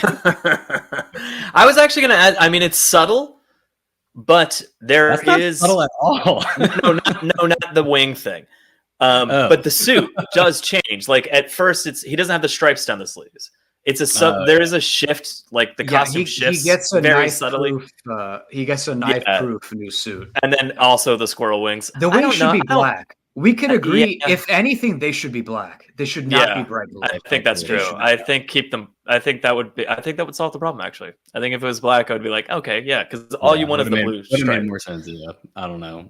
More like, but that's a thing from like the animated series when Nightwing he would like, he did in the animated Batman. He did have I think that was the first time they did the Nightwing wingsuit thing. It just looks crazy to me. No, I agree. It does look. I agree. It looks stupid, but I do think if it was black, it would look 20% more okay. I think if it was black, it would look better. I know we're not here to talk about Volume 3, but this does. It's called The Battle for Blüdhaven's Heart, and it kind of ends the blockbuster story arc. They wrap that up very well while still leaving Heartless like a threat, and he's still kind of the threat currently, you know, and the continuation of what we've talked about tonight is still good, and it's still like, I'm like, you know, because they can fall off, you know. There are times when you're like, oh, the book was strong, and that this new creative team came in and it was strong for a while, but it eventually petered off or whatever. Volume 3 just as strong as volume 1 and 2, in my opinion. They just keep doing good stuff, like to the point where I'm current with the book and I'm like still excited about what's coming next, you know.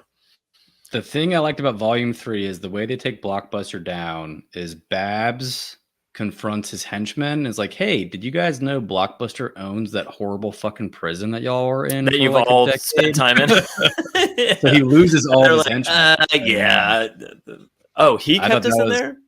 That was a clever way. Like, he of could have bringing released down. them at any time, you know. Yeah. That's good. One of the themes with Babs throughout the 3 volumes is that, and they touch on it in the Wally issues in volume 2. He's like, because Wally's with Linda and he has his kids, you know, and he's just like, hey, what's going on with you and Babs? And Dick's like, I don't know, you know, kind of thing. And he's like, I don't know, we're working it out. We don't have a label, you know, kind of thing. And Wally basically says something along the lines of like, you deserve to be happy, and so does she. And stop worrying about, like, there's always going to be the next dark side around the corner, you know, like, you have, like, at some point you need to live and enjoy yourselves, like, in the moment kind of thing. And volume 3 does end with them kind of like, even Dick is like, yeah, we took down Blockbuster, but, and like Babs is like, shut up, stupid. Come on. Like, we're done. Like, we're a thing and this is what we're doing now, kind of thing. And I really, that tiny tidbit of that subtle arc that's been going through the first 2 volumes that really doesn't really culminate until the 3rd volume that we're not really technically talking about tonight is really touching and awesome. And a really interesting look at how them as superheroes and like what they're doing, the ability to push the other person away is very easy because it keeps it simple, and to complicate it with her being in danger or him being in danger because they know each other in real life and, you know, and in superhero life kind of thing. They tie it up nicely, and it's really nice. And it ends with a nice moment of like Babs being like, fuck, shut your fucking mouth. You know, like, let's just do it, you know, kind of thing. And I really love that too. When they kiss, her hand goes right to his ass. Yeah, just right on. She goes right for the cake. She wants to get a slice of cake. Where else Who could it go? wouldn't, The ass Al? is all over the place. That's one thing we didn't really talk enough about, was that they really highlight. Well, his there's no ass cake as, in this. I mean, in the first 3 trades, there's very little ass featured in it. There's no there's cake. quite a bit. If you're looking for it, it's there. I looked. I disagree. He's got a flat. He's in there. PJs. He's got a flat ass in PJs this whole run. He's wearing baggy PJs when he's in his tights. They put his ass in your face a lot. I found there's a lot of 3 frames of trades, this comic book that 2 accentuate the angle on his ass versus, I found like, you know, being a little 2 camera frames. angle being a little higher and showing his shoulders and back. That's all I'm saying. You know? I disagree. I found maybe 2 frames in 3 trade paperbacks where they actually show his ass. Well, I mean, you don't want to browbeat people with it, you know. Let's talk about recommendations, though. I was fine with it that time. Well, I That mean, time's it's a okay. transitionary moment. Yeah, so I'll go. I mean, I recommend it, and you know, again, I wouldn't maybe like if somebody had never read a comic in their life and they said, "What should I read?" Maybe I wouldn't recommend this one. But as to general comic audiences, super fun run, charming characters, charming relationships. The art is top notch. It's just a fun read. I recommend it. It's just a super fun. It's a page turner and it's a fun read. And your local library might have all these trade paperbacks to make it easy to. Very possibly. So that's my recommendation. I also recommend it, and I would say if you're like trying to get into DC Comics as like a new reader, this might be a good place to start, because I feel like Nightwing has become a pretty big anchor in the universe, and a lot of the other stuff is very confusing, and you get introduced to a lot of other characters through him. So I recommend this for sure. That is a fantastic way of saying that, and I don't think I could have said it better. I will just add that I recommend it as well, and for all the reasons that I've been glowingly discussing it throughout this episode. Fantastic writing, fantastic art.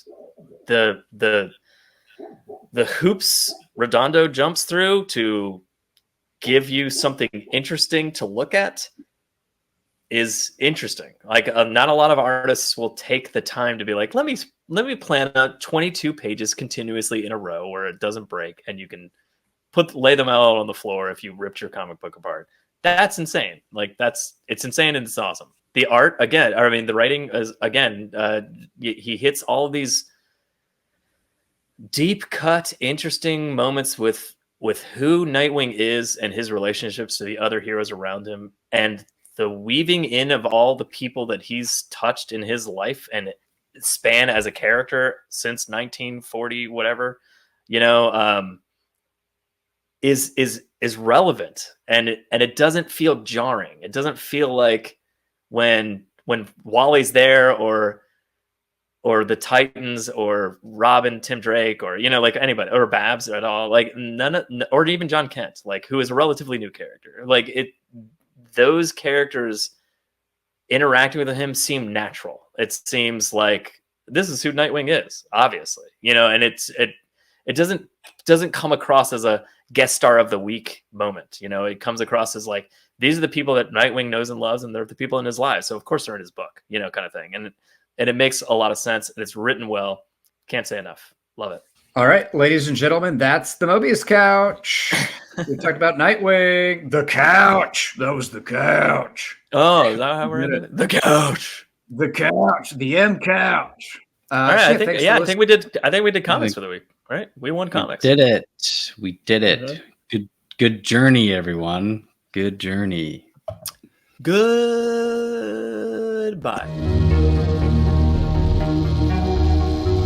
Constantly shifting through the time-space continuum, Metron's three disciples observe the universe from the Mobius Couch.